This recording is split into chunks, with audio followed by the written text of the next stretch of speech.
जी, तो next topic जो हम डिस्कस करने जा रहे हैं दैट इज़ स्कोरिंग अलाइनमेंट। और जैसा कि पहले भी डिस्कस हुआ कि अगर हमारे पास पेयर वाइज अलाइनमेंट की मल्टीपल आउटपुट्स आ रही हों, तो हम ये किस तरह से डिफरेंशिएट करेंगे कि इनमें से कौन सी अलाइनमेंट बेहतर है। तो उसके लिए हम क्या करते हैं कि वो हम स्कोरिंग करते हैं अलाइनमेंट्स की। ठीक है, so to differentiate good alignments from poor ones we use a rule that assigns a numerical score to any alignment. The higher the score the better the alignment. और इसमें कौन-कौन सा क्राइटेरियाज़ हैं। We calculate alignment score by calculating sequence similarity and identity, and also we calculate sequence alignment score। तो पहले हम देखते हैं कि सिमिलैरिटी और आइडेंटिटी क्या होता है, इनमें डिफरेंस क्या है और ये हम किस तरह से कैलकुलेट करते हैं। सीक्वेंस सिमिलैरिटी और आइडेंटिटी जो है ये जो अलाइनमेंट है उसको करने के बाद कैलकुलेट की जाती है। ठीक है, after an alignment is made we can extract two quantitative parameter from each pairwise comparison, sequence similarity and sequence identity. इसी तरह से sequence similarity and sequence identity are synonymous for nucleotide sequences. DNA के case में, DNA और RNA के case में जो हमारे पास सीक्वेंस सिमिलैरिटी है या सीक्वेंस आइडेंटिटी है वो सेम ही होती हैं। ठीक है, either we calculate sequence similarity और sequence identity both are same. जबकि प्रोटीन सीक्वेंसेस जो हैं उसमें हमारे पास 20 अमीनो एसिड्स होते हैं और उनकी जो फिजियोकेमिकल प्रॉपर्टीज़ हैं वो डिफरेंट होती हैं। तो इस वजह से for protein sequences sequence similarity और सीक्वेंस आइडेंटिटी जो है वो डिफरेंट है। तो इनका बेसिक जो डेफिनेशन है सीक्वेंस आइडेंटिटी की वो क्या है कि in protein sequence alignment sequence identity refers to the percentage of matches the same amino acid residues between two aligned sequences. जिस तरह से ये पिक्चर में आपको नज़र आ रहा है कि सीक्वेंस 1 और सीक्वेंस 2 को अलाइन किया गया है और इसमें जो एग्जैक्टली सेम रेसिड्यूज है। ठीक है, वो जैसे कि क्यू क्यू है वाई वाई है, ठीक है, एस एस, ये किस चीज़ को रिप्रेजेंट कर रहे हैं, ये आइडेंटिकल रेसिड्यूज को रिप्रेजेंट कर रहे हैं कि सीक्वेंस 1 में भी ये 2 वाइज हैं और सीक्वेंस 2 में भी 2 वाइज हैं। और इसी तरह से यहाँ पे ये आपको अलाइनमेंट में कहीं पे 2 डॉट्स नज़र आ रहे हैं, कहीं पे 1। तो ये आप ऑलरेडी आपको पता भी है कि डबल डॉट जो है ना ये आइडेंटिकल रेसिड्यूज को इंडिकेट कर रहा है। ठीक है, और जबकि जो सिंगल डॉट है वो सिमिलर रेसिड्यूज को इंडिकेट कर रहा है। तो हम देख लेते हैं कि सिमिलर रेसिड्यूज क्या होते हैं। सिमिलर रेसिड्यूज जो हैं that is similarity refers to the percentage of aligned residues that have similar physiochemical properties and can be more readily substituted for each other। ठीक है, when one amino acid is mutated to a similar residue such that the physiochemical properties are preserved, a conservative substitution is said to have occurred। ठीक है, suppose किसी भी position पे sequence 1 जो है वहाँ पे अगर लाइसिन है, ठीक है, और सीक्वेंस 2 में उसकी जगह पे आर्जिनिन आ जाता है। ठीक है, लाइसिन की जगह आर्जिनिन आ गया, या वाइस वर्सा कर लें कि सीक्वेंस 1 में जो है वो आर्जिनिन है और सीक्वेंस 2 में आर्जिनिन की जगह लाइसिन है। तो चूँकि दोनों का जो चार्ज है पॉजिटिव 1 है, दोनों की जो फिजियोकेमिकल प्रॉपर्टीज़ हैं वो सेम है। तो इस वजह से ये रेजिड्यू के चेंज होने की वजह से जो बनने वाली प्रोटीन है वो फंक्शनल होगी और वो कोई भी डिजीज़ कॉज नहीं करेगी। तो इस तरह की जो चेंज है यानी कि change of one amino acid into other having same physicochemical properties, तो उस उनको हम कहते हैं कि जी ये सिमिलर रेजिड्यूज हैं। ठीक है, जैसे पिछले केस में आप देखें इस एग्जांपल में, तो ये सीक्वेंस 1 में इस पोजीशन पे आर है जबकि सीक्वेंस 2 में इसी पोजीशन पे के है। ठीक है, तो ये दोनों सिमिलर रेजिड्यूज हैं। ठीक है, और इसी तरह से नेक्स्ट अगर आप देखें तो एन है, यहाँ पे डी है, ये भी सिमिलर रेजिड्यूज हैं। S T S G Q H ये सिमिलर रेजिड्यूज हैं। तो हमने जब किसी भी अलाइनमेंट को स्कोर करना है तो हमने सीक्वेंस आइडेंटिटी भी कैलकुलेट करनी है कि इसमें कितने आइडेंटिकल रेजिड्यूज हैं, और हमने सीक्वेंस सिमिलैरिटी भी कैलकुलेट करनी होती है कि इसमें कितने सिमिलर रेजिड्यूज हैं। यहाँ पे एक और चीज़ आपको बताते चलें कि जो परसेंट सिमिलैरिटी है दोनों सीक्वेंसेस की, that is basically equal to the sum of both identical and similar matches. ठीक है, आइडेंटिटी में सिर्फ आपने जो एग्जैक्टली सेम रेजिड्यूज हैं वो लेने हैं। जब आपने आइडेंटिटी कैलकुलेट करनी है तो दोनों सीक्वेंसेस में, दोनों अलाइंड सीक्वेंसेस में जो बिल्कुल सेम रेजिड्यूज हैं वो लेने हैं, जबकि जब हमने सीक्वेंस सिमिलैरिटी कैलकुलेट करनी है तो उसमें सिमिलर रेसिड्यूज भी आएंगे और उसमें आइडेंटिकल रेसिड्यूज भी आएंगे। सही। अब किस तरह से कैलकुलेट करते हैं, तो basically there are two ways to calculate the sequence similarity और आइडेंटिटी। और नॉर्मली सीक्वेंस सिमिलैरिटी और आइडेंटिटी जो है वो परसेंटेज की फॉर्म में कैलकुलेट की जाती है। और पहला जो मेथड है it involve the use of overall sequence length of both sequences, जबकि जो दूसरा मेथड है it normalizes by the size of the shorter sequences. इनको डिटेल में थोड़ा सा देख लेते हैं। फर्स्ट मेथड जो है ये फार्मूला यूज करता है to calculate the percentage sequence similarity. ठीक है, percentage similarity S is percentage sequence similarity. It is equal to L of S into 2 divided by L of A plus L of B into 100। ठीक है, इन दोनों factors को divide करना और फिर उसको जो आउटपुट उसको 100 से मल्टीप्लाई करेंगे तो हमारे पास परसेंटेज सीक्वेंस सिमिलैरिटी आ जाएगी। अब इसमें ये LS क्या है, LS is the length of similar residues. ठीक है, वो रेजिड्यूज जो कि सिमिलर हैं, जिनकी फिजियोकेमिकल प्रॉपर्टीज सेम हैं। और LS में आपको पता है कि सिमिलर रेजिड्यूज भी आते हैं और आइडेंटिकल रेजिड्यूज भी आते हैं।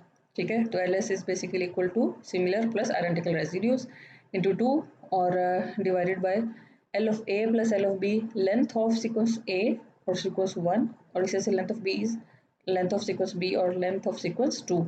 A और B सीक्वेंसेस हैं। और इसी तरह से अगर हमने दो सीक्वेंसेस की परसेंट आइडेंटिटी कैलकुलेट करनी है, ठीक है, परसेंट आइडेंटिटी, तो I है representing percent identity, it is equal to length of identical residues. अब इसमें हमने याद रखना है, इसमें सिर्फ और सिर्फ जो एग्जैक्टली सेम रेजिड्यूज हैं वो आपने काउंट करके लिखने हैं, into 2 divided by length of A plus length of B into 100।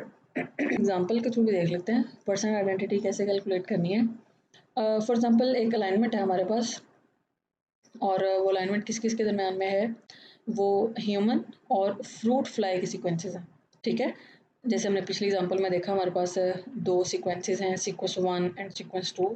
इसी तरह से उसमें भी हमारे पास दो सीक्वेंसेस हैं, एक ह्यूमन की है और एक फ्रूट फ्लाई की है। और जब अलाइनमेंट हमने कर ली तो अलाइंड जो सीक्वेंस है ना उसकी लेंथ 39 अमीनो एसिड्स आई है। सही। और वो अलाइनमेंट को जब देखा गया तो सिर्फ और सिर्फ वो दोनों सीक्वेंसेस एक पोजीशन पर डिफरेंट थी, बाकी जो पोजीशंस हैं वो उनमें एग्जैक्टली सेम रेजिड्यूज थे। तो हमने परसेंट आइडेंटिटी कैलकुलेट करनी है, तो हमने क्या कैलकुलेट करना होता है, इसमें जो आइडेंटिकल रेजिड्यूज हैं उनको हमने लेंथ ऑफ द अलाइनमेंट के साथ डिवाइड करना है इंटू 100।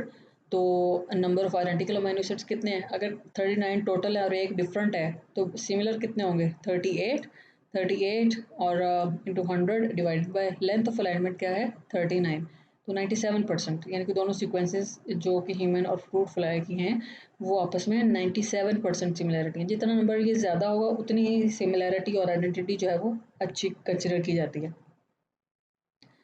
इसी तरह से परसेंट सिमिलैरिटी अगर हमें कैलकुलेट करनी है तो सपोज़ ये हमारे पास एक अलाइनमेंट दी हुई है और इसमें जब हमने सिमिलैरिटी कैलकुलेट करनी है तो हमें सिमिलर प्लस आइडेंटिकल रेसिड्यूज लेने हैं। बाय चांस इसमें सिर्फ आइडेंटिकल रेसिड्यूज हैं। ठीक है, तो 1 टोटल अगर अलाइनमेंट की लेंथ आप देखें तो कितनी है 5।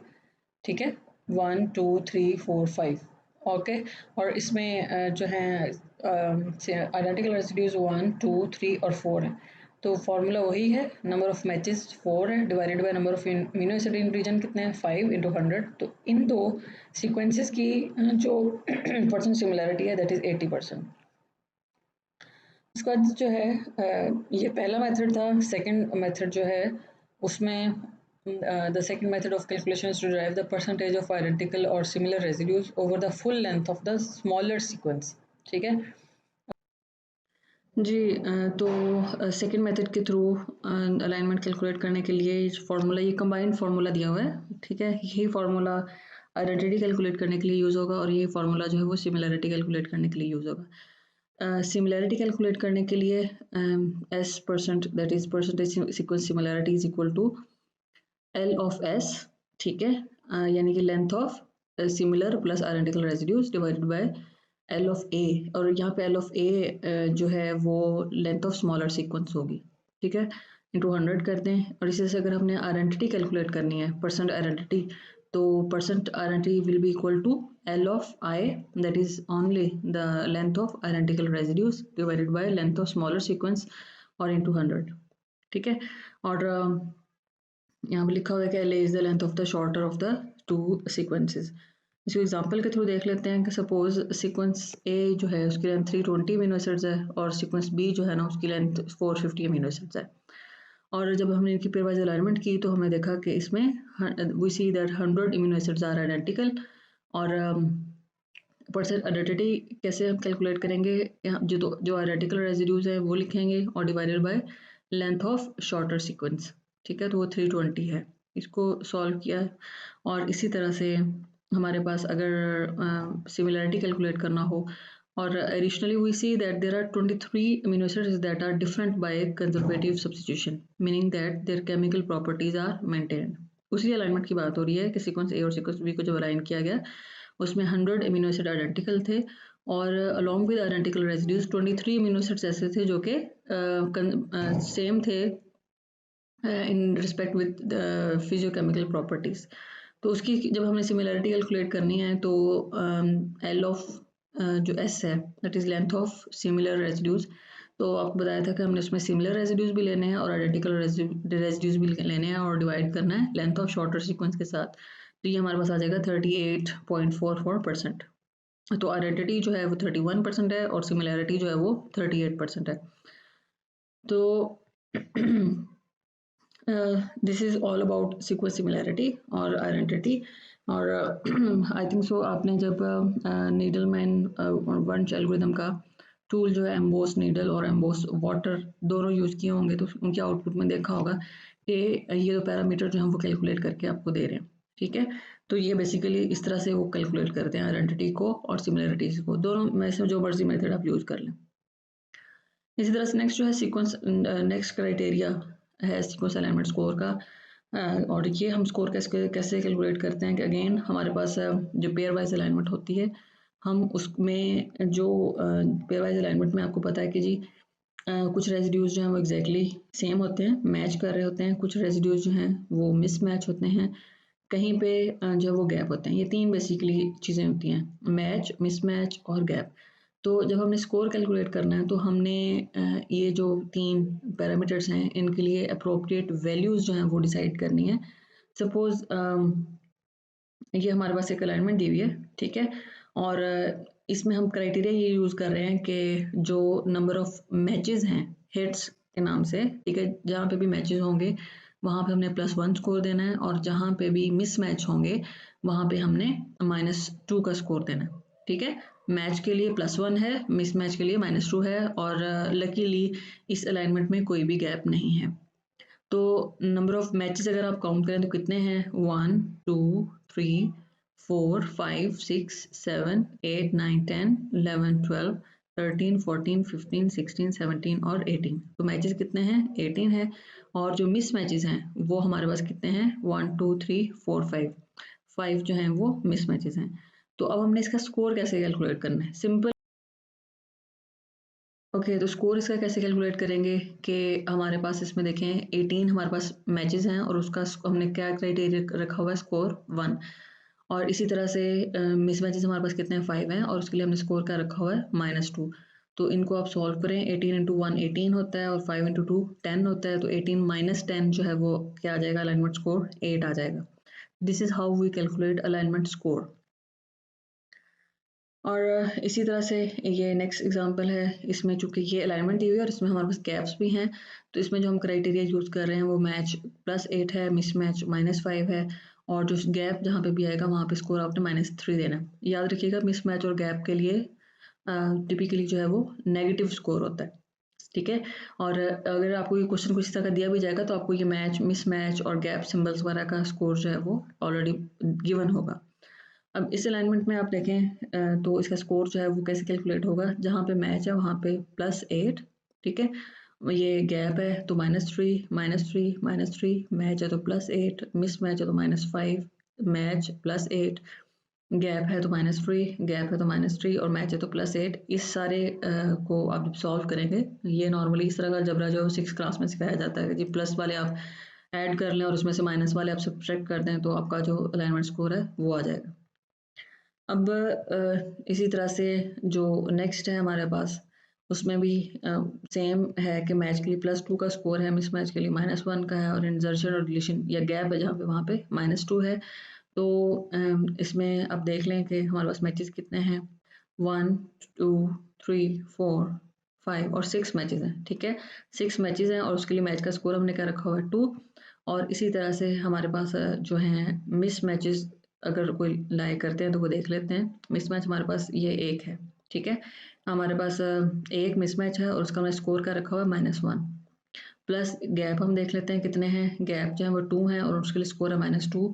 तो इनको सॉल्व करेंगे तो आंसर जो है वो 7 आ जाएगा। ये आपकी टोटली चॉइस है, आप इस मेथड से करना चाहें कि आप मैचेस काउंट कर लें, मिस मैचेस काउंट कर लें, गैप काउंट कर लें और उनको उनके जो स्कोर है उनसे मल्टीप्लाई करने के बाद ऐड कर दें, या आप ये जो पिछली एग्जांपल में आपने देखा है कि आप अलाइनमेंट के नीचे हर एक का स्कोर लिख लें और बाद में उनको कैलकुलेट कर लें। देन चूँकि आपको पता है कि हमारे पास जो है वो गैप ओपन और गैप एक्सटेंशन की भी ऑप्शंस होती हैं, तो उसके लिए अलग से भी हम यूज़ कर सकते हैं। ओके, नेक्स्ट एग्जांपल भी इसी तरह से मैच +4 है, मिसमैच -5 है, गैप ओपनिंग पेनल्टी जो है वो -16 है। इनको स्कोर को नोट किया और इसको सॉल्व कर लिया। ओके, तो नेक्स्ट जो हमारे पास एक और चीज़ आती है कि ये अभी तक जो हमने डिस्कस किया वो सिंपलेस्ट एग्जांपल्स थी कि हमने एक फिक्स्ड स्कोर यूज़ कर लिया कि जहाँ पे भी मैच है तो ये स्कोर हो, मिसमैच है तो ये स्कोर हो। लेकिन नेचुरली ऐसा नहीं होता, क्योंकि जो हमारे पास डीएनए की सीक्वेंसेस हैं, डीएनए या आरएनए की, उसमें जो 4 न्यूक्लियोटाइड्स हैं हमारे पास ACGT, उनकी फ्रीक्वेंसी सेम नहीं होती, ठीक है। और चूँकि उनकी फ्रीक्वेंसी नेचुरली जो सीक्वेंसेस है उसमें सेम नहीं होती, तो इसलिए हम उनका जो मैच और मिसमैच का स्कोर है वो भी हम सेम नहीं रख सकते। तो इसलिए हम जो है नॉर्मली मैट्रिक्स यूज़ करते हैं, सब्स्टिट्यूशन स्कोर मैट्रिक्स यूज़ करते हैं, ठीक है। और अकॉर्डिंग टू दिस मैट्रिक्स अगर एक पोजीशन पे सीक्वेंस 1 में ए है और सीक्वेंस 2 में भी ए है, ठीक है, तो उसके लिए आपने स्कोर क्या देना है, 2 देना है। और अगर सीक्वेंस 1 में ए है और सीक्वेंस 2 में सी है, ए सी है, ठीक है, तो उसके लिए क्या देना है आपने, -3। आप ए सी भी चेक कर सकते हैं, सी ए भी देख सकते हैं, स्कोर सेम ही लिखा होगा, ठीक है। जैसे ये तो स्कोरिंग मैट्रिक्स हो गया ना। और इसी तरह से जो गैप एग्जिस्टिंग कॉस्ट है वो 5 है और गैप एक्सटेंशन कॉस्ट जो है वो 1 है, ठीक है। आपको गैप एग्जिस्टेंस जो है that is gap opening penalty और गैप एक्सटेंशन जो है। और जैसे मैंने पहले बताया कि चूँकि गैप पेनल्टी जो नेगेटिव स्कोर होता है, तो आप इस मैट्रिक्स को और इस क्राइटेरिया को देखते हुए इसका अलाइनमेंट स्कोर जो है वो कैलकुलेट कर सकते हैं, ठीक है। अगेन अगर आपको जो है इस तरह का क्वेश्चन आएगा तो आपको ये स्कोरिंग मैट्रिक्स और ये क्राइटेरिया जो है वो गिवन होगा और आपने इन दोनों को यूज़ करते हुए इसका अलाइनमेंट स्कोर कैलकुलेट करना है। अब किस तरह से कैलकुलेट करना है कि आप जो है इस मैट्रिक्स में देखेंगे, ये सीक्वेंस 1 है आपकी, ये सीक्वेंस 2 है, ठीक है। तो मैट्रिक्स में देखें टी और टी के अगेंस्ट क्या स्कोर लिखा हुआ है, ठीक है। तो ये टी है और ये टी है, तो इसमें स्कोर क्या लिखा हुआ है, 2 लिखा हुआ है। इसी तरह से ए और ए के अगेंस्ट देख लें क्या है, ए और ए के अगेंस्ट 2 है। सी और सी के अगेंस्ट क्या स्कोर है, 2 है। और जी और ए के अगेंस्ट स्कोर क्या है, जी और ए भी आप देख सकते हैं, ए और जी भी देख सकते हैं, ठीक है, सेम स्कोर होगा। तो हम दोनों देख के देख लेते हैं, ए और जी में क्या है, -1 और जी और ए में क्या है, -1। तो इसका स्कोर क्या हो जाएगा, -1। टी और टी का +2 है। और इसी तरह से ये जो है आपके पास 2 गैप्स हैं, तो गैप ओपनिंग जो है वो -5 है और गैप एक्सटेंशन जो है वो -1 है। और बाकी के स्कोर इसी तरह से मैट्रिक्स को देखते हुए लिखें और इनको आप कैलकुलेट कर लेंगे तो अलाइनमेंट स्कोर जो है वो 11 आ जाएगा। This is how we compute the alignment score. और इसी तरह से अगर हमारे पास इन्हीं दो सीक्वेंसेस की हमारे पास मल्टीपल आउटपुट्स हों, तो हम क्या करेंगे, मल्टीपल आउटपुट्स के अलाइनमेंट स्कोर कैलकुलेट करेंगे और जिसका स्कोर हाईएस्ट होगा वो हमारी सबसे बेहतर अलाइनमेंट होगी,